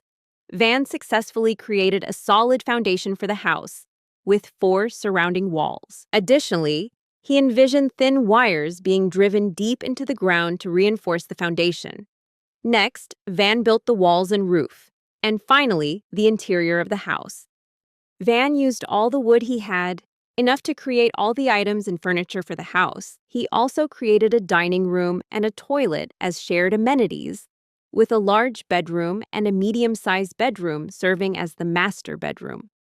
Then Van created 2 more small rooms. As for the windows, Van made them without glass because he couldn't find silica. Not long after, Van completed a house that looked very luxurious. Esparta looked around and remarked that Van's house was still small, even though it was the largest house in the village. Kamshin and Till were incredibly impressed when Van's self-built house was completed. Kamshin even claimed that Van's creative magic surpassed that of the 4 elements. This statement surprised Till and Esparta. Van gently shook his head, explaining that although his magic was amazing, offensive magic was what truly mattered in protecting territory. According to Van, those who possessed elemental magic would certainly be safer as lords. However, Till disagreed with Van's point of view. She believed that living in Van's town would be far better than living in Lord Jalpa's town. Esparta then spoke up, agreeing with Van that it was true during wartime. But if there is no threat, then the main task of a lord is to improve the quality of life for his people. In everyone's eyes, no one could match Van's abilities. In the midst of the discussion, in front of the newly built house, the villagers, Ordo, and the mercenaries all came to admire the structure with amazement. Van said he had just created the house using creative magic. This surprised Dee and the guards. Van went on to say that he would build houses for anyone who brought him wood. With eyes full of ambition and enthusiasm, Dono immediately ordered the guards to gather as much wood as possible. They hurried toward the forest. Van was taken aback by the guards' unexpected enthusiasm. The mercenaries, however, didn't want to be outdone. Ordo immediately ordered his friends to gather as much wood as possible, and then the villagers also approached Van. The villagers also began to take an interest in Van's activities. They complained to Van that their houses were no longer habitable and asked him to renovate them. Van couldn't refuse because his work had suddenly become very tiring. He noticed that the people's houses were indeed in a bad state. Van then asked everyone to line up, promising to build new houses for them all. The people cheered with joy. Van thought that if his creative magic could make people happy, of course he would do it. Everyone started moving. Esparta and the villagers built defensive walls, Ordo and his companions gathered wood, and Van led Till and Kempshin to build houses. Van was used to jobs like this. Van worked quickly, even though he really wanted to spend his time making furniture for his own house, but the constant request for help from the locals reminded Van of the time when he was an office worker, working non-stop. However, having started, he couldn't stop. While Van was working, shipments of wood from local people came in, impressing them with his ability to create amazing houses. Van then explained how he planned the city for the village. He placed his house in the center, while Dono's and the village chief's houses were situated in the two adjacent corners. Ordo's team, who frequently came and went, was positioned near the gate. In fact, the four houses were combined into a single block, with the main street surrounding the outer area, forming a square. Van built houses for the villagers fairly, all the same. He did this for the time being and would renovate them later when he had enough materials. In any case, the villagers greatly appreciated his kindness. Gradually, Van became highly respected in their eyes, and they regularly brought him produce from their gardens. Van also built a simple bathroom right next to his house. Till and Kempshin were both very pleased with the construction. To get hot water, Puriel used magic to fill a basin with water and a traditional fireplace to heat the water. Once the hot water was ready, Till invited Van to take a bath with him. Of course, Van refused because he was a man. Although he was only 8 years old, his mentality was like that of a 30-year-old man. After showering, ending a tiring day, they continued with Van's cleaning duties. Then Van went into his new house and into the bedroom. Van was surprised to find his room still empty. Because she was so busy with other work, Van forgot to furnish her bedroom. He immediately set about making beds for everyone, and simple straw beds for the villagers. Once everything was done, Van was finally able to get a good night's sleep. The next morning, Till prepared breakfast for Van. He felt very happy because it had been a long time since he'd had a good night's sleep. That morning was truly pleasant for Van, as he got to enjoy a delicious breakfast right in his own home, next to Till. While they were having breakfast, Orto, who was also eating with them, said that protecting the village was very important. But according to Esparta, they also needed to address the issue of income, because in the current situation, the only way to communicate with the outside world was through merchants who came to their village once a month. Upon hearing this, Van had to confront his reality as a lord. He still felt very confused about how to solve this problem. Van thought they could prepare their belongings and clothes, and food shouldn't be a big issue. Therefore, according to Van, they should at least focus on strengthening their defense. Esparta then said that they didn't have the spices or enough ingredients to make Van's favorite sweet dish. Van was very surprised to hear this fact. He realized that he needed to come up with ideas to increase his income, which meant producing products to sell. At that point, Kamshin came up with a good idea. They could sell the wooden blocks that Van had created. However, the idea of selling the blocks was immediately rejected by Van, as only he could create them. Till then suggested hunting monsters to gather the materials, but Van also refused, as this task had already been undertaken by Orto and the other explorers. Esparta came up with the idea of growing trees and agricultural products. But this is very difficult and does not yield quick profits, due to the characteristics of the village. While having breakfast, Van and his assistants were thinking about ways to increase the village's income. After breakfast, outside, Van, Till, and Kamshin, along with Kusar, a member of Ortho's team, checked the items, and Dono said that everyone really liked Van here. They checked the items to see the condition of the weapons that would be given to Van. Dono personally tested the power of the Orkmite shield. The Orkmite shield is crafted from the skin of an orc's back and shoulders, combined with strong and flexible materials. Then, Kamshin took the sword Van had given him and swung it towards the shield. The swing seemed very weak, making Dono feel uncomfortable. But no one expected that Kamshin's weak swing could split the Orkmite shield in two.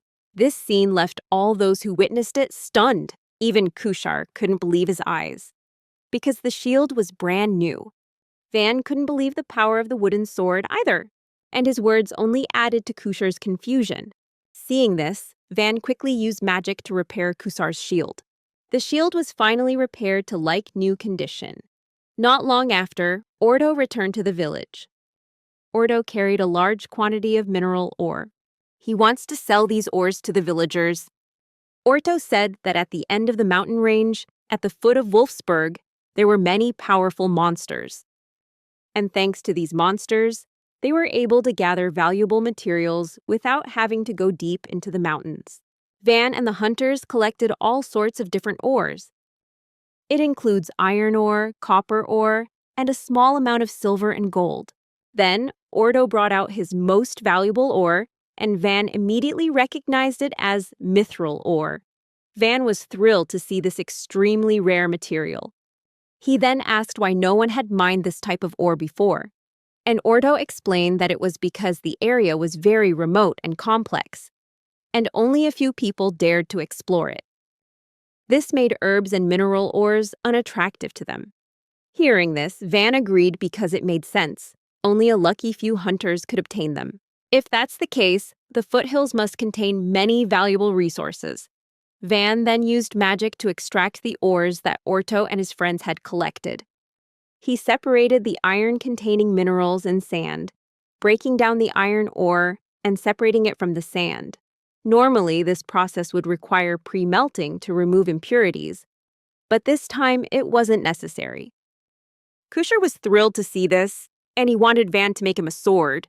Seeing Kushar acting unusually, Orto became curious. Van decided to make weapons for all the hunters. Upon hearing this, Kushar requested a long sword and a short sword. Van used his magic to create an iron sword, with a dense structure and the sharpest blade possible. He decided to make his first sword really sturdy. It didn't take long for the sword to be finished. Van immediately gave the first sword to Kushar, much to his delight. Then Van created another sword. This time, it was a long but elegant sword. Before long, the sharp and powerful sword was finished. Van gave the sword to Kushar, and Kushar was even more delighted. His joy reached the ears of Orto and his fellow hunters. Orto and his friends rushed over and asked Van to make them more swords. Van readily agreed, continuing to create new swords for them. Upon seeing the exceptional quality of these swords, Puriel felt they were of great value. At this point, Esparta approached Van. Although Esparta had heard of iron sand before, but discovering this type of ore in the nearby forest is extremely rare. Esparta felt that if there really was a labyrinth nearby, then the likelihood of stone or iron golems existing there was very high. These golems could naturally produce ore, which is why they were able to find metal ore in the forest, something very rare. After thinking for a while, Esparta asked the hunters if they had found any trace of the golem. But they all answered no, so it can be inferred that the golem was destroyed beforehand. before they could even realize it. The hunters also didn't know if there was a labyrinth surrounding the village because the area hadn't been thoroughly surveyed. There might actually be a labyrinth somewhere nearby. This will completely change the situation of the village, according to Esparta. Many people will come here, and this could open up great opportunities for the village's development. Hearing that, Van smiled gently. He knew that his next goal was to find a new labyrinth, one that could completely change the situation of the village and boost its development. Labyrinths are a paradise teeming with resources and treasures. Many of the country's most valuable weapons, jewelry, and artifacts were obtained from these labyrinths. Therefore, labyrinths play an extremely important role. Hunters and adventurers must report to the guild if they discover a new labyrinth. There is a rule that when the guild receives notification of a new labyrinth, they will immediately open a branch in the nearest city or village. Discovering a new labyrinth is a great achievement for explorers and a fantastic opportunity to build a reputation in the exploration world. And to join the ranks of the best explorers, they will have the first access to explore new labyrinths. Van thought that if the village submitted a report about the labyrinth at this point, it would belong to the expedition. Esparta agreed with Van's words, as he believed the village would become bustling with adventurers, merchants, and even knights. However, in the current situation, they were running out of food and other supplies. Ordo argued that it was possible neighboring countries would attack, and it was highly likely that Count Ferdinand would be the first to attack. Therefore, in his opinion, there was no need to search for a new labyrinth. Imperial chimed in, saying that if they knew about the labyrinth, they would immediately send troops there. Imperial added that with Van's magic, the construction problems would be solved quickly. Van then said that he was just a burden to Ferdio's family. According to Van, they would soon get rid of him if they had the chance. So the priority was to expand and develop the village before making any pronouncements about the labyrinth. At that point, Ferdio's family would be powerless to do anything. Upon hearing this, Ordo suggested narrowing down the area where the labyrinth might be located, or avoiding it altogether, and focusing on gathering supplies. All the adventurers agreed with Ordo's suggestion. Van thought it would be pointless to make a declaration about the labyrinth right now, because labyrinths are as important as nobles. Van's family still considered him a burden and had no expectations of him. If they were to claim the labyrinth now, Van's brothers would surely seize it. Therefore, Van must use his power to prevent anyone from taking over this village. Van then went off to handle other business, accompanied by Till. Van said that the situation with the houses was fine, but the next problem was finances and defense. Smiling, Till said that Van had built many houses for the villagers and thought Van must have a lot of magical power. Van replied that he still felt tired and wanted everything finished quickly. Kamshin thought they needed workers now, but only a few villagers were capable of doing the job. Van also wanted to stock up on shields and weapons before the merchants arrived, as defense was crucial. At this point, when the outer wall was almost complete, Van had plenty of stone and used his magical powers to create walls as hard as concrete. The walls were low and thin, but Van overcame the problem. On these walls, Van placed simple catapults, also created by his magic. In front of the catapults were shields. They can fire their guns without worrying about counterattacks. Van had towers built around the village and placed many catapults on them. After finishing setting up the catapults on the wall, Van called Kamshin to prepare dinner. Soon after, Kamshin appeared with a gloomy expression. He only brought back a few stones, feeling useless for not having done more. Van reassured him, saying it was the responsibility of a lord. Then Van asked Kamshin about his goals. Kamshin hesitated, then replied that his goal was to protect Van. Van was surprised, but he accepted that answer and reminded Kamshin not to overreact. Van perceived Kamshin as a straightforward person who always cared about others. He thought that one day he would make armor for Kamshin, because Kamshin had worked so hard. Van built protective walls and installed numerous catapults, making the village look like a small fortress. Looking at the results of the hard work, it's clear that the robbers would have had a hard time breaking in. Dono said that if Jalpa realized Van's strength, the ducal family will certainly grow rapidly. These words were interrupted by Espada, who believed that only the ability to fight was of utmost importance to the head of the family. Dono replied that if Van were given more time, he would certainly become stronger, so that this strength could be used immediately in battles. Dono and Espada debated Van's rightful place in the team. Van silently watched them. Then he said that complaining about fate or ability wouldn't change anything. Silence fell, and Dono paused when he heard Van speak. Then Dono burst out laughing, admitting that Van's words were absolutely right.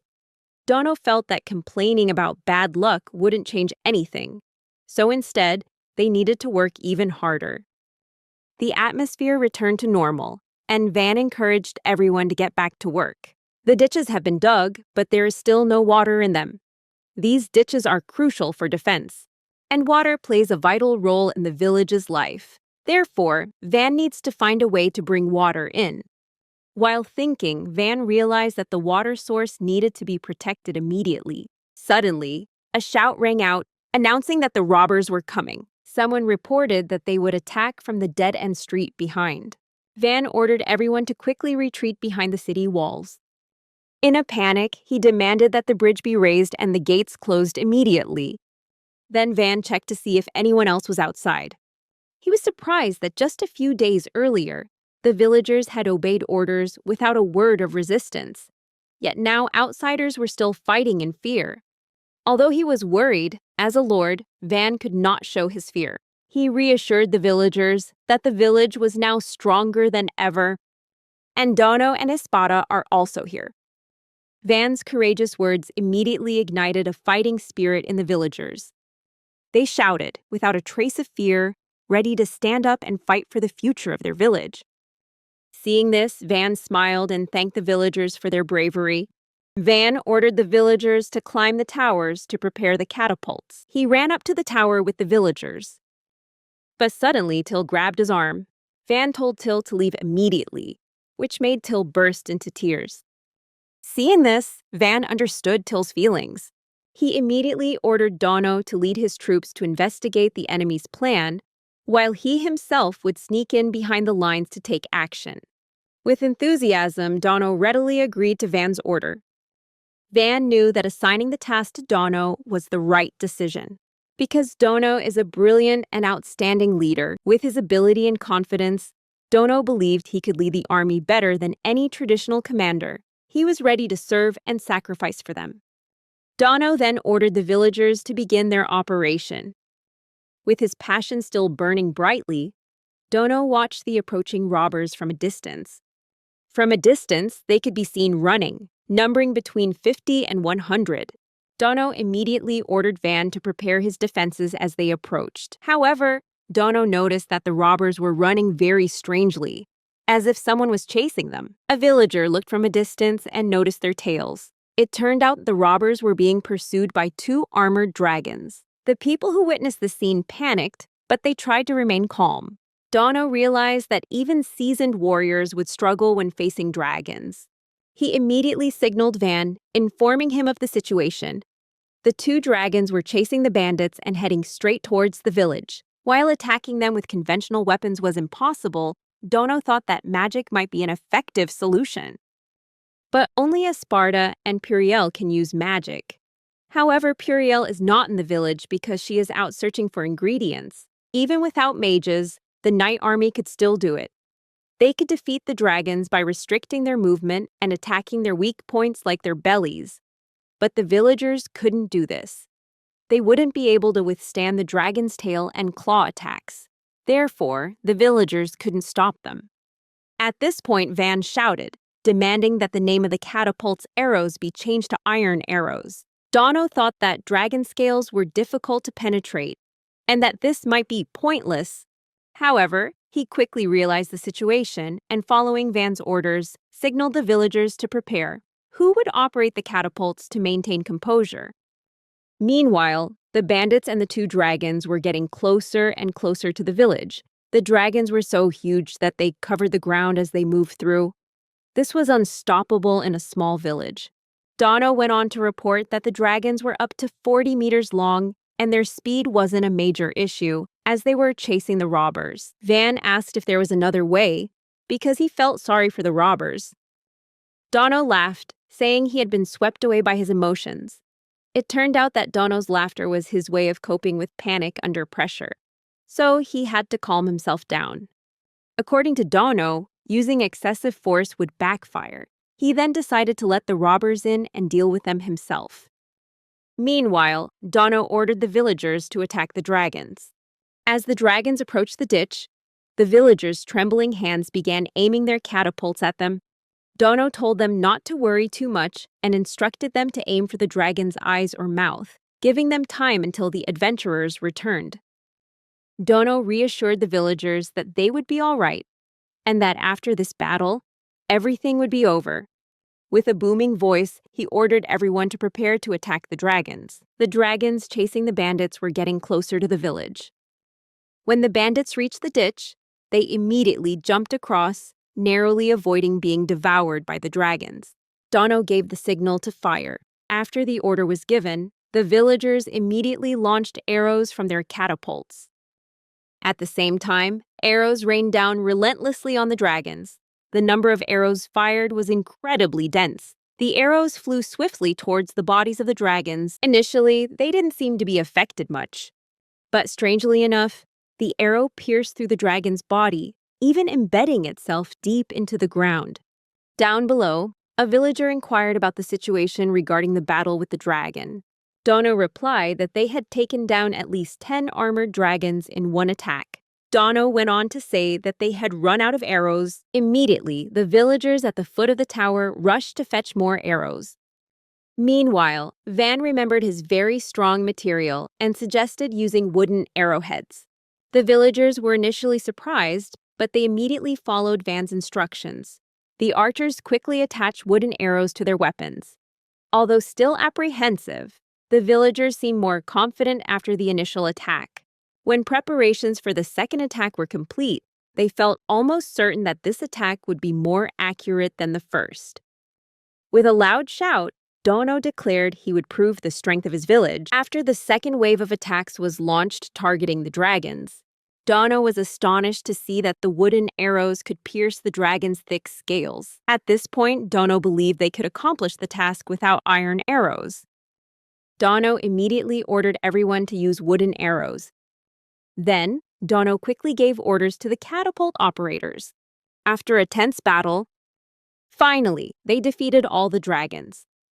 Dono was overjoyed, reporting that they had destroyed all the dragons. The villagers at the foot of the tower also celebrated the victory together. Dono felt incredibly grateful that the enemy had been defeated without anyone being injured or killed. They only needed at least 60 arrows. Muttering to himself, Dono wondered what would happen if he told Commander Stridale about this. He won't believe it. He found it hard to imagine that, thanks to Van's cooperation and leadership, they had succeeded.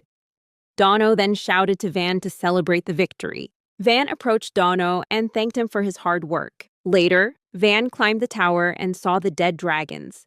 Muttering to himself, he wondered what kind of dinosaurs had attacked their village. There were more than 44 of these creatures. Dono burst out laughing because he had never heard the word dinosaur before.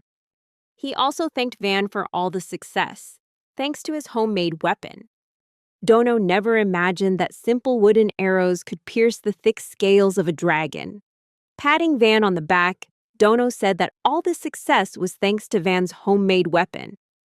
Van then looked into the ditch and saw at least 30 robbers still alive.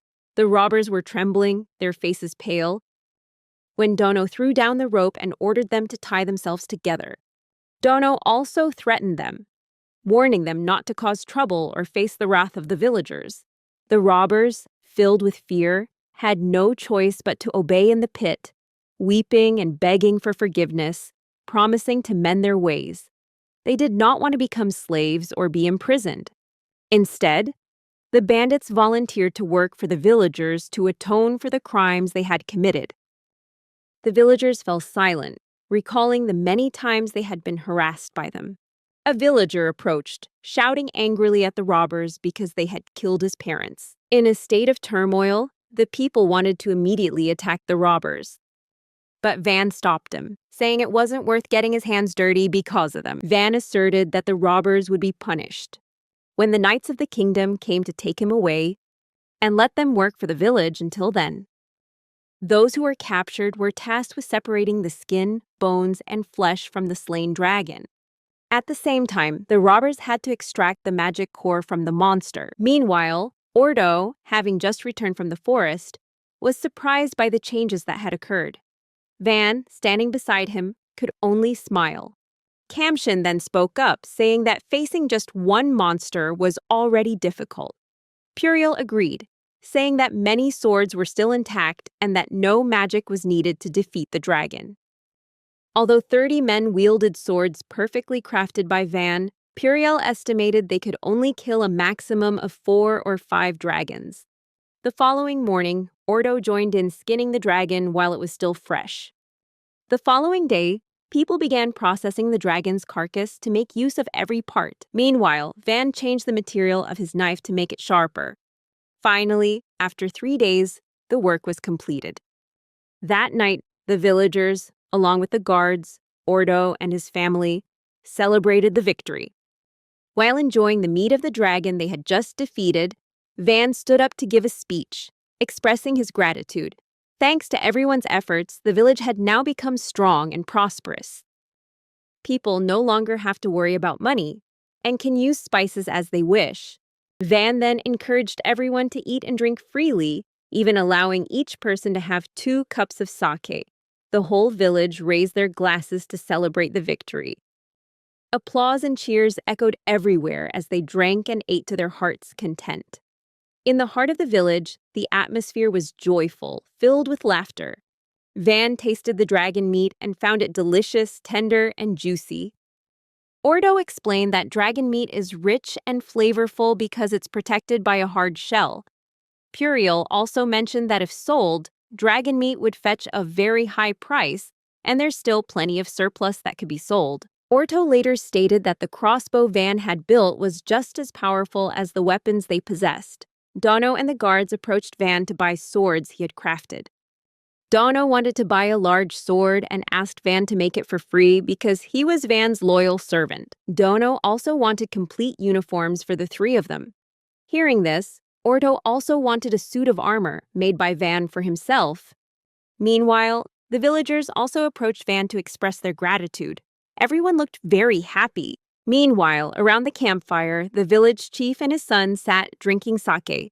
They felt incredibly grateful that finally, the day had arrived when they could gather, laugh, and enjoy delicious food, even for Van, a member of the nobility. The Espada then approached and said that it would be a problem if they considered themselves nobles.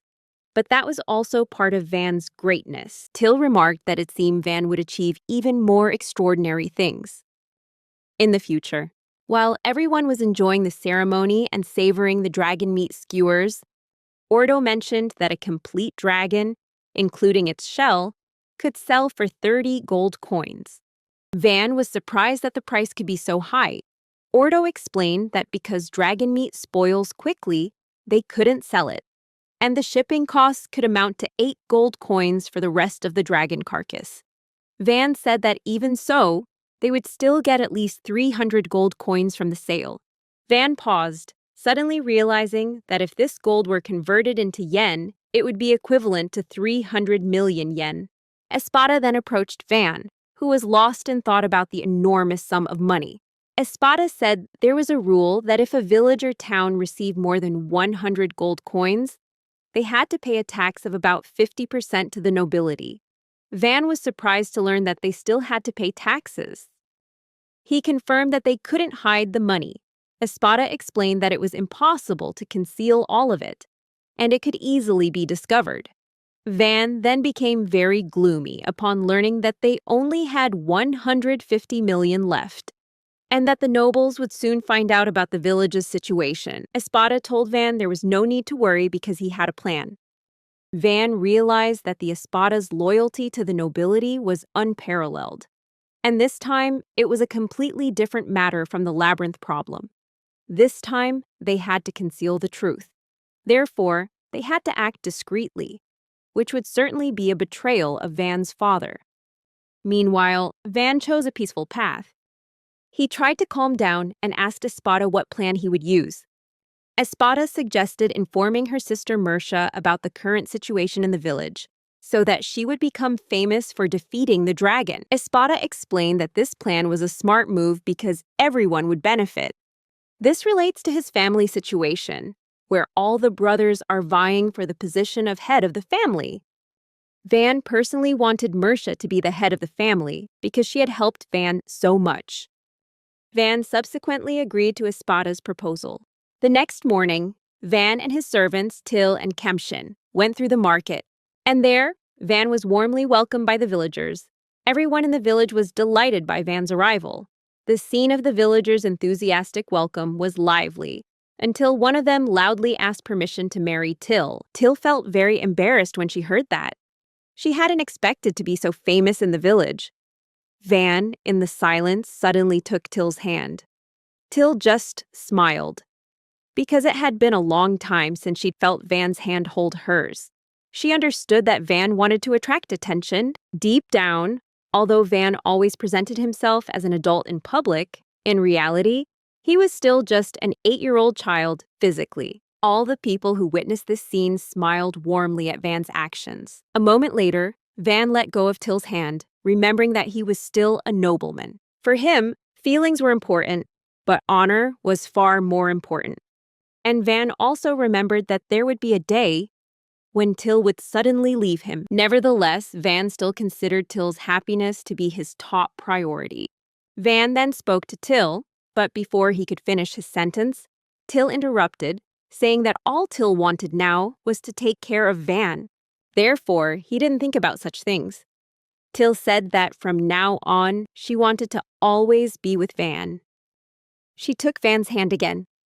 A short while later, a tower guard shouted to Van that a group of people were approaching, and those were merchants from the capital, named Lango and Bell. The tower guard said he had almost seen the dark figures from afar. Van was slightly surprised by the soldiers' keen observation. Van then ordered everyone to raise the gate and prepare their weapons. But the tower guard said they weren't robbers, so there was no need to prepare. Van explained that they needed to be cautious, wary of possible bandits around, so this action was necessary to protect the village. Van then immediately ordered Dono and Ordo to be summoned. Because there is still much to prepare, and it all depends on Van to take advantage of the opportunity, and now is the time to do so. Meanwhile, the caravan of merchants looked utterly desperate. Their wagons had broken down during the journey, rendering much of their cargo unusable. In addition, they had to pay for repairs, accommodation, and the cost of the escort. Furthermore, these merchants had not sold anything in the previous town, so they could not buy goods elsewhere. One of the guards spotted Anne's village fort in the distance. And it doesn't look like a village at all. Lango thought they might have taken the wrong road. But Bell said that was impossible. However, Bell recalled that the village was nothing special. Suddenly, from above, Van's voice rang out, welcoming the merchants. Van introduced himself as the lord of this village. Then Van asked the arriving merchants to introduce themselves by name and the origin of their company. Furthermore, Van demanded that they state their names and positions. Lango and Bell immediately recognized Van as they were businessmen based in the capital, and Van was the child prodigy of the aristocratic Marquis Ferto family, the one everyone was talking about. Lango was astonished to learn that Van, not yet 10 years old, had become the lord of a remote village and instantly transformed it. Lango introduced himself as Mercia Lango's younger brother, along with a mercenary named Air, who is currently working as a bodyguard. Van then asked Orto if he knew these merchants. Orto replied that he was quite familiar with them. They had even drunk together before. Van then allowed Lango and Bell, along with their entourage, into their village. Bell and Lango's faces showed surprise as they witnessed the dramatic changes in the village. Here, they were greeted by the village chief. whom Lango and Bell had known before. Shortly afterward, Van approached the group of merchants and introduced himself again. Lango and Bell bowed as a sign of respect for the nobleman. Van wasted no time, immediately asking if they could sell dragon shell parts. Bell became excited upon hearing this, as dragon skins are very rare items. Bell asked if they had ever defeated a dragon before. Lango and Bell were both excited, as they would soon make a lot of profit from it. Van then led the merchants to the warehouse. Bell and Lango were quite surprised to see such a large warehouse of dragon shells. Van explained that they had defeated at least 40 dragons and 30 bandits. Therefore, Van is now considering having someone move the goods. Van also said that their vehicle has been repaired. Bell was a little surprised. He thought they should call someone immediately to start trading as soon as possible. So Bell promised Van he would move the goods within a month. Van understood and said they didn't need to do it immediately. The merchants could relax a bit in the village and enjoy some delicious dragon meat. Bell remembered that Van's dragon meat would spoil quickly if left for too long. Bell then suggested that Van sell it in a nearby village so that the dragon meat wouldn't spoil too quickly. Van asked about the nearby village, whether they could buy food there. Bell explained that the village used to be quite poor, so after paying taxes, they probably didn't have any money left to buy anything extra. Van said they would give away the meat for free. Bell was quite surprised by Van's offer. Van sensed that Bell's main purpose wasn't profit. Bell anxiously said that Van would save them. And now he was certain the rumors about Van being a child prodigy were true. Bell also said he would pay Van for the robbers. Van thanked Bell for the offer. Then Van made an offer that Bell couldn't refuse: high-quality body armor. Bell remained silent when he heard that. Bell wondered if there were any blacksmiths in the village. Hearing this, Van just smiled, and a little while later, Van showed Bell the high-quality armor he had promised. Bell became very excited the first time he saw it. Bell immediately recognized that the weapon Van was showing him was of extremely high quality. When Lango and Bell tested the durability of the swords and weapons by cutting into the dragon's shell, the shell was instantly torn apart like paper. Air, who also tried it, was very impressed with the quality of the weapons. Bell witnessed all of this and was very interested, deciding to buy the weapons Van offered at the agreed price. However, Bell couldn't take all the available swords. This wasn't a problem for Van, as Bell and the merchants could come back later. Afterward, they explored various places and areas within the village with Van's guidance. Bell, Lango, and Air seemed to thoroughly enjoy the tour. That evening, they enjoyed dishes made from dragon meat, and Bell was very impressed with the village. He then asked if they could come once a month. Bell could also negotiate with other trading groups to come twice a month. Van agreed to this proposal. Van also immediately increased the stockpile of food and sake. According to Van, just having food was enough to make the villagers happy. Van also wanted Bell to help promote the weapons. According to Van, if the two of them consistently engaged in the business of selling weapons, people would soon learn about their village. Therefore, if Bell could advertise, more weapons would be sold and profits would increase. However, Bell and Lango felt they didn't know how. Van then suggested opening a shop in the village. If they could negotiate with the big shop owners, merchants, or anyone else, it would certainly be much better. Bell and Lango were delighted to hear Van's proposal. Van had already prepared a house for Bell and Lango in the village to ensure a stable income. If they agree, this would save Van a lot of time, as he wouldn't have to negotiate with multiple merchants. In addition, the shop will be the first in the village, so this proposal will benefit both parties.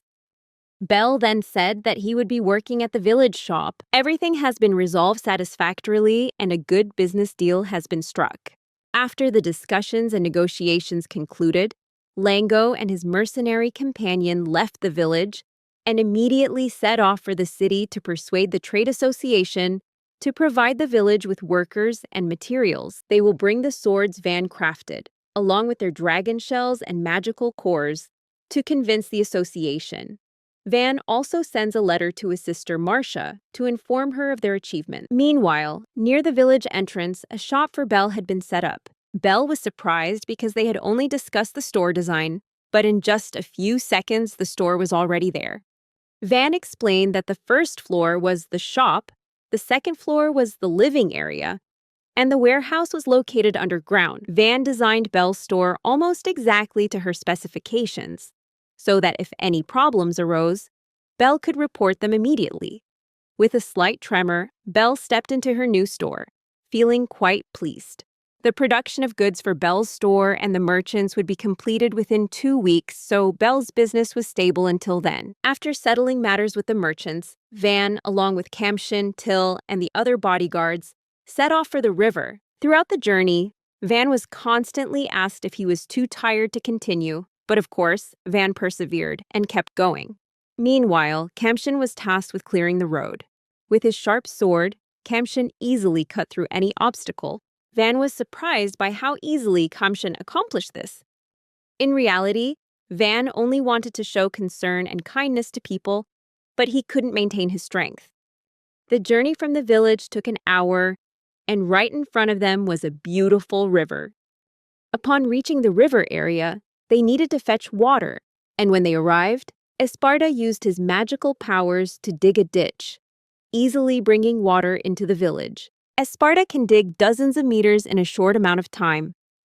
Meanwhile, Dono, Kamshin, and the others had to dig by hand. Van stood behind them to reinforce the foundations of the walls. Van felt that their strength was truly astonishing. On the other hand, Dono was very happy, laughing loudly as he dug the ditch, and his enthusiasm inspired the villagers, making them feel energetic as well. Although Dono was no longer young, Till found the job very difficult because the river was quite far from the village. However, Van said that if they didn't complete the work, they wouldn't survive. Van felt the job was indeed difficult, but when working together to achieve their goal, they could accomplish extraordinary things. Van thought that if the quality of life improved, people would be able to live better. Life would become better, and it would be easier for merchants and others who came here. That's why they had to do this work to live more comfortably in this village. After 8 hours of manual digging and the aid of magic, they finally found the village. This is truly an incredible achievement, as this kind of work would normally take at least a week. Kamshin asked why they had stopped working for the day, surprised because he thought they could reach the village in a few hours. However, Van thought it was better to stop, as he realized the other diggers couldn't continue any longer. Dono understood the situation and thought they had trained them properly, but overworking them wasn't good. Van then looked at Dono, who was still able to continue working, with a confused expression. According to Van, what Dono is doing seems quite foolish. The following day, they arrived at the village before noon. Throughout the day, they began channeling water to the village. Before controlling the water flow, Van gave a few brief instructions. First, Van expressed his deep gratitude to everyone who completed the work quickly. He said that he had witnessed the tremendous efforts of those who had followed his instructions, and he was extremely grateful for that. After speaking, Van immediately opened the sluice gate to direct water toward the village. The water began to flow strongly, carrying with it its power. Everyone was astonished to see the water rushing rapidly towards the village. Finally, the water reached the ditch surrounding the village, and the villagers rushed to the water. The village chief remarked that they could save a lot of time thanks to this work. With this, Van emphasized the necessity of water for drinking purposes. He also mentioned the need to filter and boil the water, so special equipment would be required. After a while, a villager, who seemed very interested in what Van was about to create, approached him. Van realized that this person really enjoyed the manufacturing process. He invited them to collaborate on creating magical items. Van intends to create a water filter so that the water can be used immediately. This water filter will be made from wood, leaves, stones, earth, and cloth, placed in the middle of the canal that leads water into the village. The water flowing out from it will be collected in a steel tank. The necessary water will be drawn from a pipe connected under the tank and transferred to the boiling area. However, they still needed to find a way to create fire to boil the water. Till then suggested it would be easier if they had fire magic. Van understood and realized he needed to see Bell to ask if he had any in his shop. A little while later, Kemshin shouted that the water had filled up. It was clear that the ditch had been filled with water. Van asked Esparta if the ditch would flood if it rained. Esparta thought for a moment. In his opinion, it would all depend on the amount of water and why ditches were created in certain places. However, all of this required the added ingenuity of the Espada. Van then said that what he needed to do was ensure that the water could flow back into the river if the ditch overflowed, or create a lake behind the village. Espada argued that returning the river to its source was a good idea, but creating a lake was even better. Espada believed that without the river's water, it would become a reservoir. Therefore, they have to plan carefully to ensure everything goes smoothly. After discussions with Espada, they finally created a 200-meter wide lake right behind the village. This was an extremely important, urgent project, as it had to be completed before the rain in the next 3 days. The pond is almost finished. Actually, Van wants to create a smaller ditch, or something similar, but Van needs to think carefully about that first. Up until this point, Van had been satisfied, and the water reserves were still plentiful. However, an unexpected event occurred. In the morning, the villagers woke Van up in a panic while he was getting ready. Till said that the DEA and Espada were on their way to the area. Till said they were heading to Van's lake. Van was surprised. And a little embarrassed that his name was suddenly being used to name a lake. Till explained that the name was a way of honoring Van's efforts and preserving his legacy for future generations. Till also announced that the village had been renamed Van Village. Van felt strange and uncomfortable. He wasn't prepared for all these changes. After everything was ready, Van and his servants proceeded towards the lake. They walked past the back of the village to reach the lake, where a large number of villagers had gathered on the lake shore. When Van arrived, he immediately asked what was going on. The villagers explained to Van that there was a creature hiding in the middle of the lake. Van didn't know exactly what kind of creature it was. They said there was a rumor coming from upstream that in the forest lived mythical creatures with perfectly green hair, a creature that is half human and half fish, with strangely bright blue hair, called Abgalu, has appeared in the middle of the lake. This is a rare species that Van had never heard of, and only the Espada knew of its mystery. When Van called it, it didn't react at all. This made Kemshin think that perhaps it didn't understand. Deciding to bring some meat as bait, Van hoped it would pay attention. Sure enough, Abgalu slowly approached. This astonished the villagers. Meanwhile, Ordo and Dono remained vigilant. When Abgalu asked permission to eat, Van and everyone else were astonished, as they never expected it to be able to speak. However, that remark frightened the creature, causing it to back away. Van quickly apologized.